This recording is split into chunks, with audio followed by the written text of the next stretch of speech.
investigating Mr. Beast. Coffeezilla. That's it. Coffeezilla. Sorry. Let's have a little look.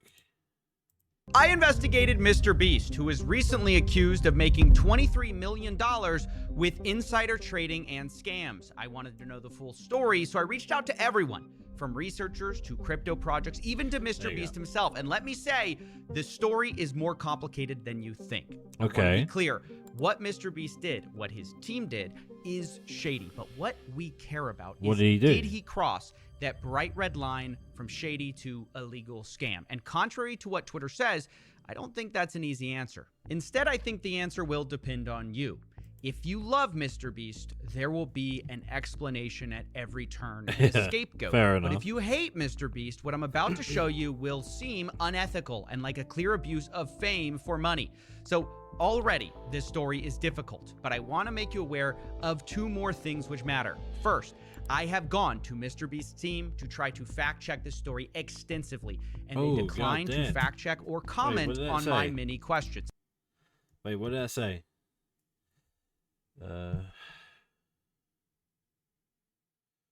Saying their gems sitting on the market, sitting explode. Reply super.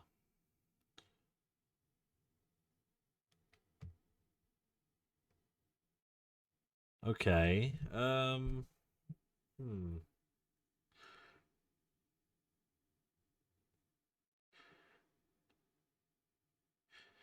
Wait, here we go. Question 3. I have asked founders if they were allowed to use your brand likeness on their, I can't see it, website. I'm guessing that says. Don't know what the rest of it says. Chain. We're asked if they were allowed to use Mr. Beast on their. We listed him as a partner. Yes, they accepted that. Okay. Story extensively, and they declined to fact check or comment on my many questions. Instead, they gave me a statement, which we will get to. Secondly, I have a bit of history with Mr. Beast. I interviewed and spoke positively about him in the past, but also his new co-founder is suing me, and his other co-founder threatened to sue me. So you can make a Oh yeah, because Mr. Beast is with Logan Paul and KSI now, isn't he? Okay. Slightly starting to add up now. I can see that. Slowly starting to add up.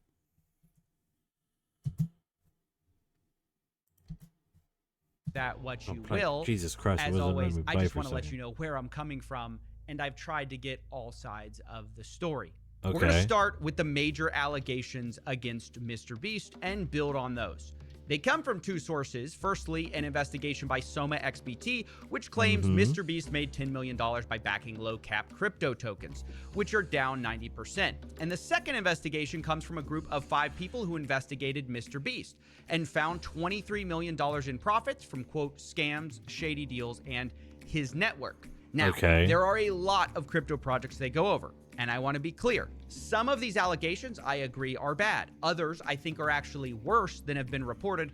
And still other allegations I simply disagree with them on. So we're going to start with what I don't agree with. According to the report, Polychain Monsters have renamed Protocol Monsters Labs was forced on creating digital collectible monsters on the blockchain. Oh, so that's the little toys he's referring to, I'm guessing. Because I do remember watching a Mr. Beast video and he brought up a toy that is on the market now. KSI was deeply involved in promoting Pokemon. It's highly likely Mr. Beast made an investment from that insider information of KSI's promotion deal with Pokemon. Monsters, or PMON, is a project which KSI promoted heavily. Mr. Beast did not. Okay. But Mr. Beast did get in the pre-sale and make a lot of money. And thus, the conclusion is made, it's highly likely Mr. Beast made an investment from that insider information of KSI's promotional deal. But there's simply no evidence provided of this. I had the same thoughts about Jigstack, another coin which KSI promoted, and the conclusion is, though Mr. Beast did not officially follow Jigstack, in his network, KSI was involved in promoting Jigstack. From this information, Mr. Beast invested and made a large return. Here, again, there isn't concrete proof. Now, I asked the team who wrote this piece, and the lead author, Casper Vanderlook. So he's just coming out with facts, and like he's saying himself, there is no proof. But unfortunately, like, I know CoffeeZilla should know, if you don't have proof, there is no case. Told me, quote, having known Mr. Beast's having a very strong connection with KSI, it's basically highly probable he was vested as a result of KSI. No concrete evidence, just going off probabilities. Okay. But I'm going to say I don't agree with that, and I'm going to toss those probabilities aside. I think they reach too far. Instead, I'm going to stick with what we can prove happened. Luckily, the biggest claims in this report, the biggest moneymakers, are much better supported by evidence. Okay. Starting with Super. This is the project Mr. Beast is alleged to have made the most amount of money on, over $10 million based on a pre-sale of $100,000. As for evidence, we have leaked screenshots showing Mr. Beast telling Super... What does that say? So we can do the 100K thing, is that First founder that he can do 100K. Then we have a wallet that both investigations trace to Mr. Beast, sending 100K to the presale wallet. And then we have the same wallets getting millions of these super tokens in a period of unlocks, which were almost all sold aggressively. Now, why is this bad? Well, Mr. Beast is obviously hugely influential, and he publicly associated himself with the project twice. Once on March 3rd, 2021, he responded... What, lasers in this as well? Oh, no. A group of tech and art made history today, burning an athletic piece and minting. It is placed. This is the first physical to digital transfer of its kind. The NFT was minutes from the Super Farm DAO NFT contract. Laser looking eyes, and then Mr. Beast's response to Laser with the looking eyes as well. Okay. To a tweet with eyeball emojis, and then he interacted a second time on May 12th, 2021. This is much worse. The founder, Elio Trades, had tweeted, "There's a gym sitting there on the market at eye-watering prices set to explode during the DeFi Summer 2.0. Mr. Beast's response, Super? But what he doesn't say is that he'd already purchased a huge stake in Super at this point, and on the day that he's tweeting, he was selling tokens, allegedly. Not only that, he had been selling tokens and continued to sell tokens. In the 72 hours after the May 12th tweet, Mr. Beast sold about $200,000 worth of these tokens. And remember the context. He's responding to the founder of the coin discussing a gym at eye-watering prices that's going to explode during the summer. And Mr. Beast's response is the coin he's selling. So publicly, it's signaling, hey, Super is this undervalued coin, and privately, Mr. Beast allegedly sold. Now, I ran these wallets by Mr. Beast, as well as the accusation, but I didn't get a reply. Instead, I got a heavily lawyered statement from a spokesman, who I'm going to warn you is about to complicate things. Quote, these investments were made and managed in consultation with industry experts to ensure full compliance with all appropriate rules and regulations. The wallet is not owned or managed by Jimmy, but rather a fund led by respected and sophisticated managers. The fund closely evaluated and scrutinized hundreds and hundreds of opportunities, which resulted in several investments. Some have been more successful, others less, and others still works in progress. The fund's investment strategies apply the same rigorous standards as many other experienced investors in the field. Now, I have a lot of questions, but the big thing is Jimmy denies doing any of the trading or managing the trading and blames it on a fund. So I asked some obvious follow-up questions. What is the name of this fund? Who are the industry experts? And what rules and regulations were followed that allowed you... That's one thing about CoffeeZilla. Fucking... He's not afraid to straight up ask you. If he thinks you're in the wrong, and he will straight up ask you them questions. To tweet about a coin while your fund is selling. I didn't get a response. It's worth mentioning the spokesman is Matthew Hiltzik, a well-known crisis management consultant. Thankfully, online, there still are a number of clues we can follow to try to find the right person for this fund. The reason most people link Mr. Beast to this wallet we've been tracking is mostly based on a tweet by Mr. Beast saying he bought a specific CryptoPunk, which belonged to an account which goes by Wu-Tang Clan. People assumed, understandably, that this was Mr. Beast's wallet. But what is lesser known is that another account has also tweeted about CryptoPunks and has the same ties back to Wu-Tang Clan. A guy named Jason Williams. He's followed by Mr. Beast on Twitter, and he's the author of a book on Bitcoin, so he's a crypto guy. And I found Jason tweeting about another CryptoPunk saying, I hope you enjoy your new home, sold for 100 ETH.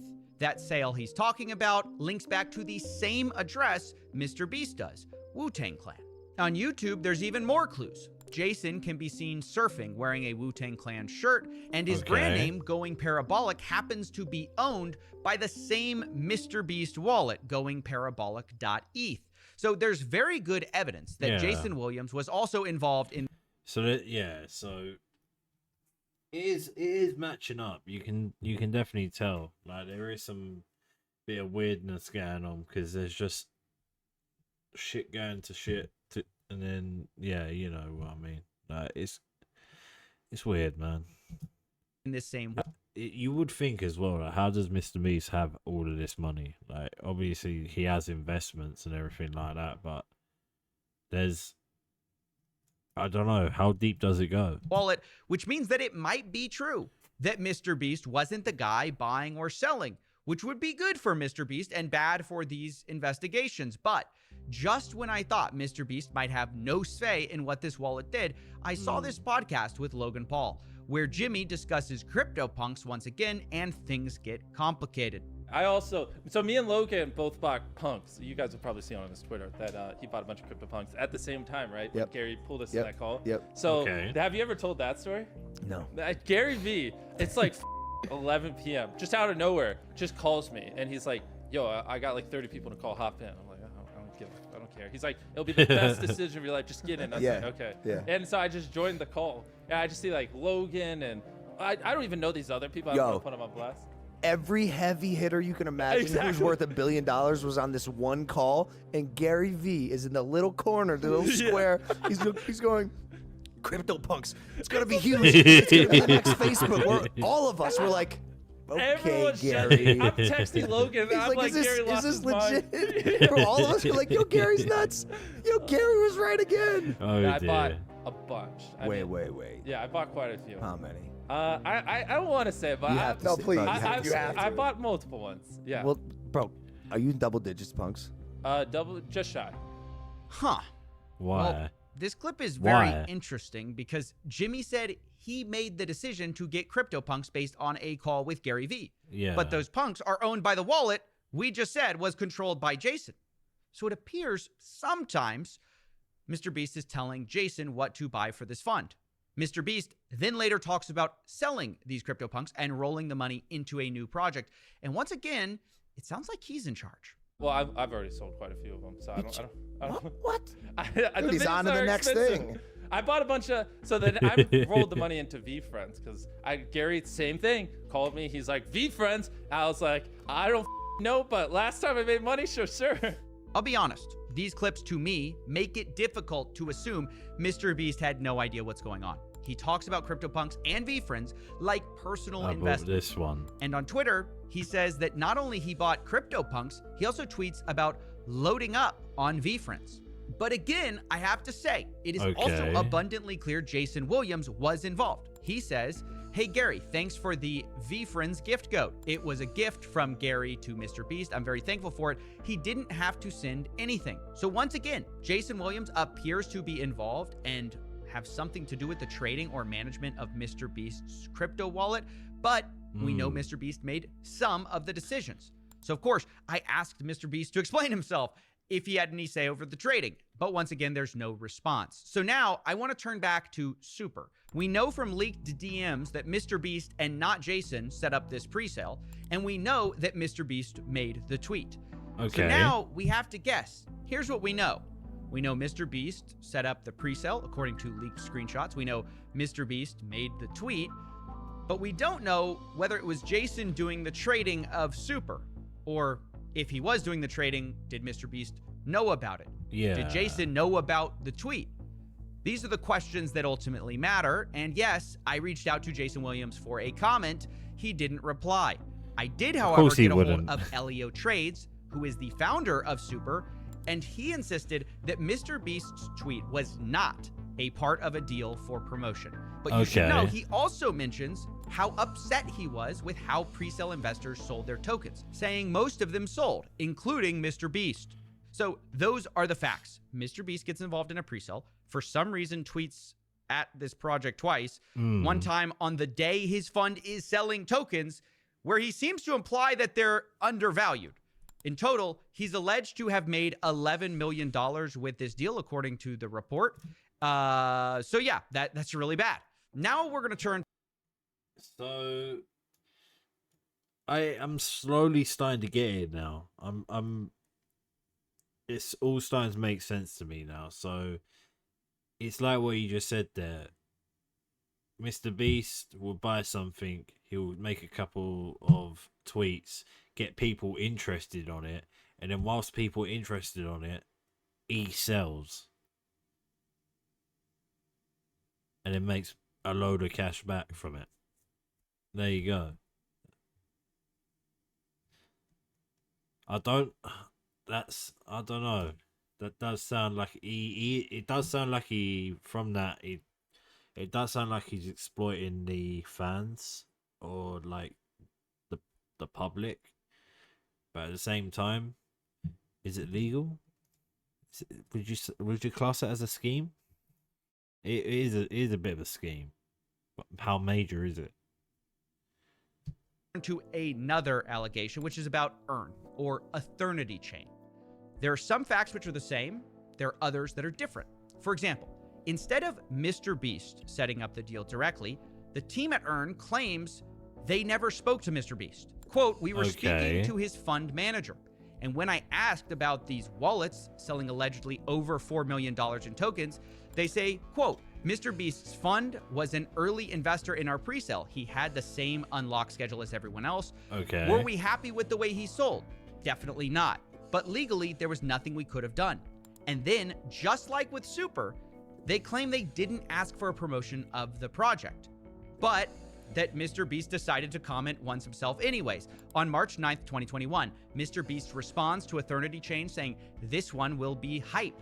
It's worth noting, once again, about 24 hours before saying this, he loves to this make a fund little wallet tweet about purchased stuff, over I swear. $100,000 of Earn tokens in addition to the presale. Now, what is different about Super is that Mr. Beast's name was put publicly on the Eternity Chain website. On their investors and partners page, you might be asking, well, which is it? Is he an investor or a partner? And the answer is both. He got into the presale, and the Earn team also claims that he partnered with them for an NFT drop.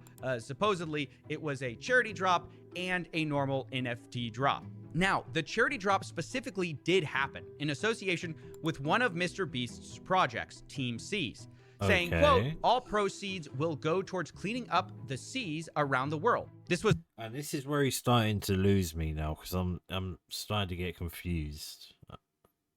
But early November 2021.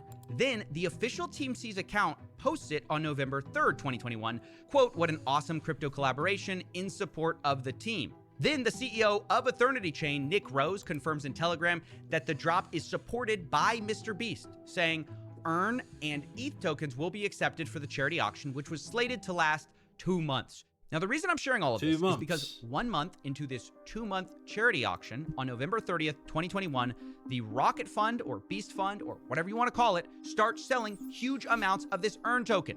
Allegedly, they sold over $2 million, while the charity itself was still going on. Now, I know that sounds horrible. It looks horrible. It is horrible. Although I have to tell you, personally, I don't think this was a master plan to pump a coin with a charity auction. If it was the plan, it was a bad one because the NFT auction was ultimately a flop. But do I also think it doesn't matter because regardless of your intentions, selling tokens within a month of your 2-month charity auction is wrong, stupid, and unethical? Yeah, Yes, I think that as is well. very, Because in case very you forgot, silly of you. Mr. Beast is the charity guy whose name is on the website. It isn't a fund. It isn't a crypto rocket fund. It's Mr. Beast's branding. I even asked the Earn team about this, saying, quote, why did y'all list Mr. Beast instead of Rocket Fund in your partners' investors? Was that discussed? They say, quote, we listed him, Mr. Beast, as a partner, and quote, yes, they accepted that. So according to the Earn team, Who Mr. Beast accepted what, knew though? or should have known that his name was on the line for this investment and partnership. Okay. And yet, this fund, his fund, whatever you want to call it, sold tokens 1 month after starting a 2-month NFT auction for charity. Yeah, that is To be crazy. fair again, though, it's hard to oversell how bad this NFT auction did. I have found only one NFT that appears to have sold here, but the bids were made in the Earn token, which the fund was selling, and the actual sale of the NFT didn't happen until after the fund sold in November 30th. The transfer happened in December 23rd. So, of course, I went to Mr. Beast directly to answer this and see if there was some more context they could provide. There was no response other than the statement we've already read from Mr. Beast that he did not control the trading. Although, again, that isn't a really satisfying answer because we've established Mr. Beast would sometimes direct what to buy and sell to this fund, like CryptoPunks. Personally, like I said, I don't think this was a pre-planned scheme. But regardless of intentions, if you're the charity guy, you support a charity, it flops while your fund makes millions of dollars in profits because it's selling the same Earn token people could bid on the charity with. Yeah, That just is awful. And you should it's feel dodgy. awful about it. That is very dodgy. Look, now I want to move That on is from very that naughty of you there, Mr. to Beast. talking not about gonna our lie. final token, XCAD. This is a token you may remember from our investigation into Mr. Beast's business partner, KSI. But unlike KSI, Mr. Beast was not promoting it a lot on Twitter. In fact, the only reason we know Mr. Beast was in the presale is that there were several articles about it bragging about that fact. Once again, Mr. Beast's name was used to promote this instead of the fund itself. And internally to investors, I have to say, this built up a lot of excitement, not just because Mr. Beast is a huge name, but because XCAD had what's called creator tokens. So the idea to some investors is that, well, if they're investing Mr. Beast and KSI, what if they were ever to launch creator tokens? That would be massive. Yeah, And no. I bring this up okay. because some people might ask, like, what do these affiliations, how do they impact people buying these projects? And the answer from what I've seen is they actually do impact it quite a lot because people are anticipating like further involvement. And also the idea is like they must not be investing unless they're long-term holders. You can see this in the Telegram chat. It became so common that in the XCAD community, one of the admins says, here we go Wait, where's again, that, sir? another community member like further involved. See, this says in the Telegram chat, What did that one say? they must not be investing unless they're long-term holders. Sorry, you yes. can see this KSI created token with Defo. It's Mr. Beast creator token instead. in the Telegram chat. It became Top 100 should be the least of our worries thing when KSI Logan and Mr. Beast starts promoting their fan token.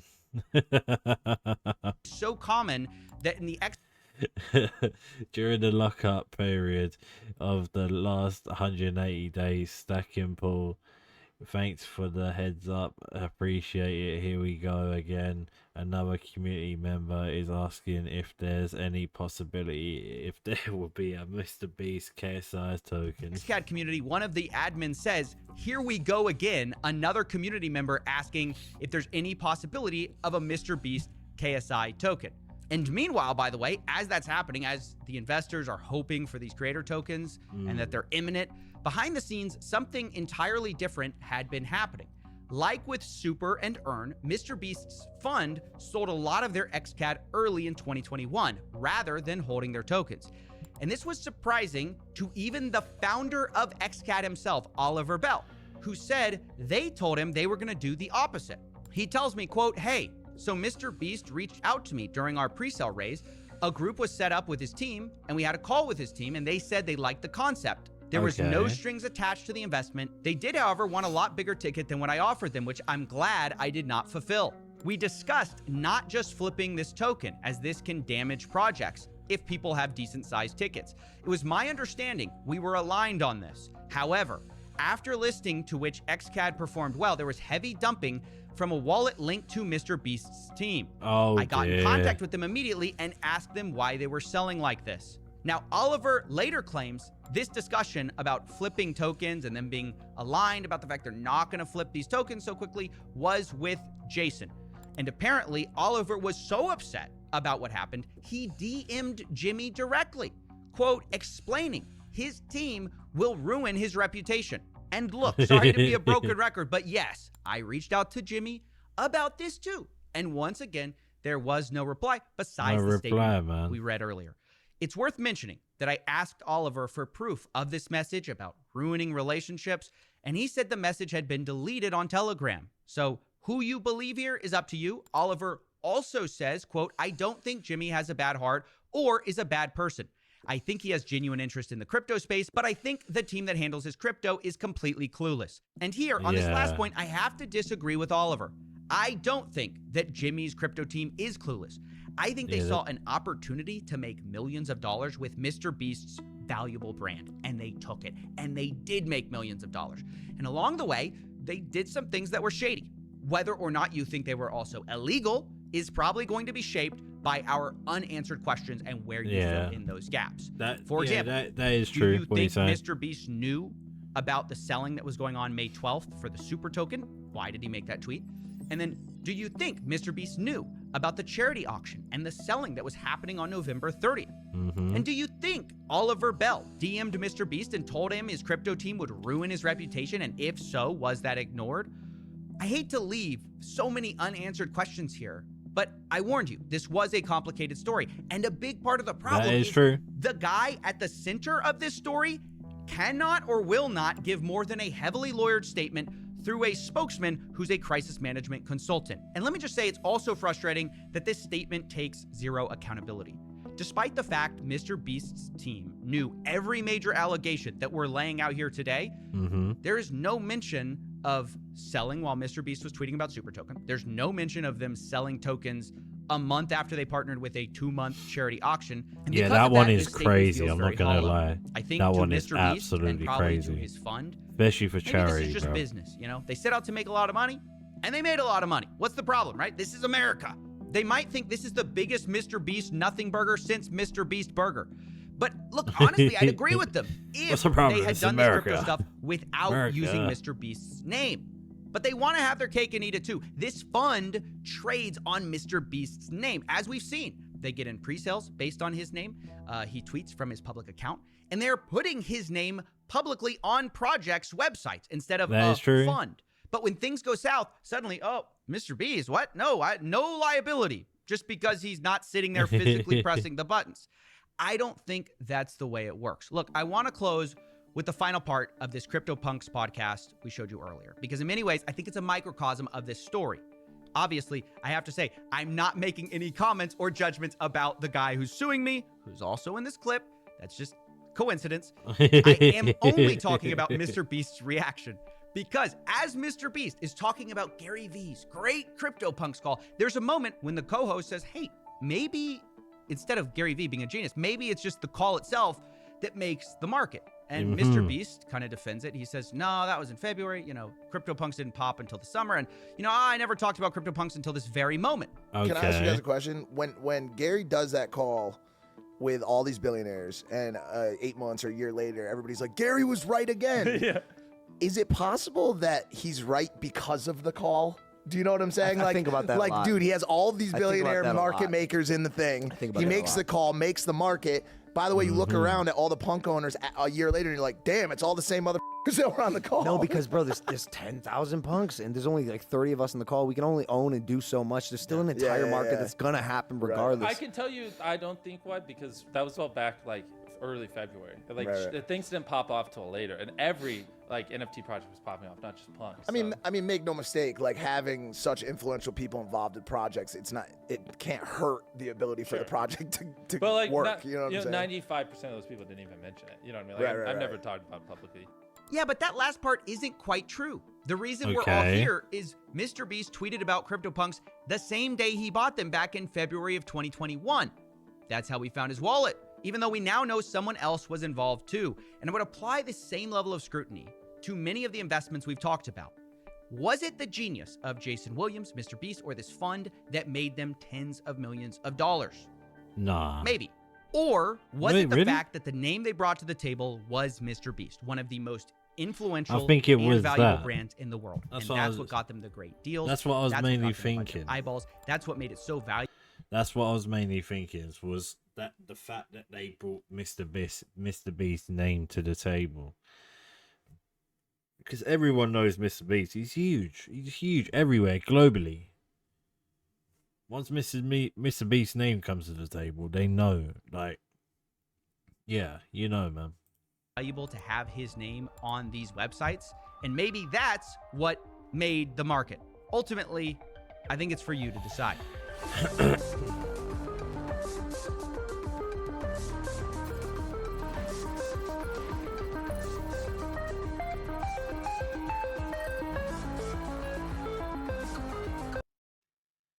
Thank you, Copyzilla, for that video.